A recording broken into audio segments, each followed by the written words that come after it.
ये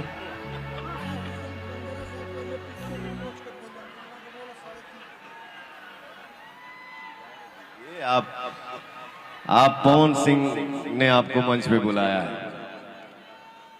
क्या इनके नाम पे एक ताली हो जाए भैया। संपत्ति संपत्ति होती है, चाहे पैसे की हो चाहे मूछ की हो।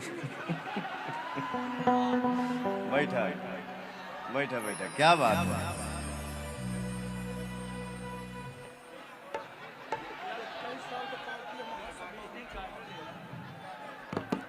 आपका नाम क्या है? पंडित जी हैं आप?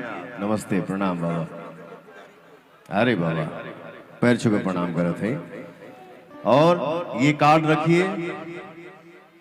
मैं जमशेदपुर में एक फिल्म करने जा रहा हूं।